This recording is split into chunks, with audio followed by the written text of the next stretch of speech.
So many times we talk about planning, and planning being the backbone of everything that we do. It doesn't matter if we're talking an annual plan, which is a 52-week long plan, or a quadrennial plan, which is a 4-year, 5-year cycle of athlete development, or if we're talking about today's practice plan. Planning is essentially the backbone of what we're doing. It's the structure. We talk about it with our athletes also. We need to have a plan going into a competition for preparation, for leading up to the game, for recovery following the game. Planning really helps guide us in everything that we do. Okay?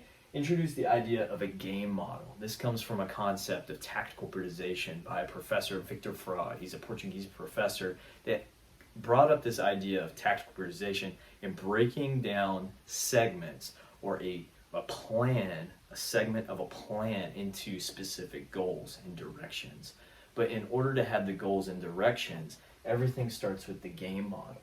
The game model is essentially the philosophy, the direction, the way we play that orients us in the right direction that we want to go to win a lot of ball games.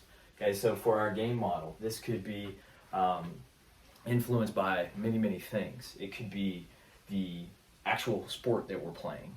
What are the demands of whatever sport it could be? Are we a field-based sport? Are we a court-based sport? Is it multiple athletes per side, or is it one-on-one? Is it a team-based sport where we have to rely a lot on leverage, on spacing, or is it a skill-dominant sport that relies on really honing in on specific skills needed for a job? Okay.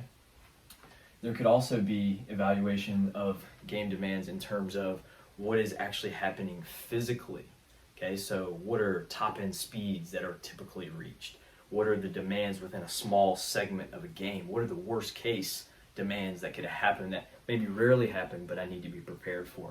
That will really come back to the game model and potentially influence that. What league do I play in? What are comparable offenses, defenses? What are strategies that opponents typically use that may influence the type of athletes that I bring into my system that then impact the way I plan, the way I organize the structure of my program? Going with athletes, if I know the game demands, I know the athletes I need to bring in from a recruitment standpoint, but I also know how I need to develop those athletes.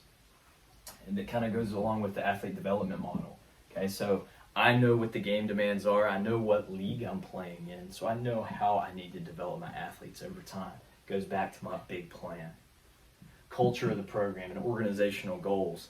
You know, we're right here. We're in Central Pennsylvania, blue blood, hardworking mentality. Okay, so that embodies everything that we do. We can't get away from hard work. That's what we do here in Central Pennsylvania. Okay, so all these things are influencing the way I design my plan.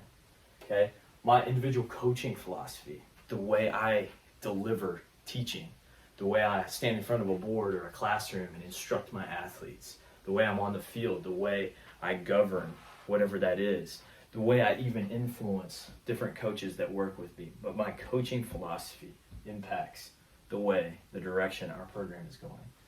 Moments of the game, it kind of goes back into this. What are the different ways, from a philosophical perspective, I want to handle offense, having possession of the ball? Okay, how do I want to handle defense, where I'm working against an opponent? And then transition periods where there's a quick turnover, change of possession. Okay, all this goes into the game model. My game model is essentially my direction. Okay, think about some of the current literature out right now about commander's intent. Commander's intent is essentially, a plan that's pushed down from the top down, and then people on the ground have autonomy and creative license to make decisions as long as it goes toward the commander's intent. I know where we need to do. I know where we need to go. I know what we need to do. Now I'm going to make a decision, whatever comes up with me, because I know I'm going in the right direction. That's what the game model is. So when we think about planning, whether it's long term, whether it's short term, we always need to come back to this idea of a game model. Okay, the game model helps guide us. It should be our northern star. So regardless of what it is, okay, if I'm working on an off-season program, if I'm working on practice plans for the next month or week or tomorrow. Bring everything back to the game model. And we'll continue to talk about, just like we talk about planning, teaching. The more we can teach our game model to our athletes, to our staff, other coaches that support us, even to the ecosystem that surrounds us as fans, the stronger our game model will be. So game model, in a nutshell, it's the direction that we're heading and is going to be the foundation for our tactical periodization theme.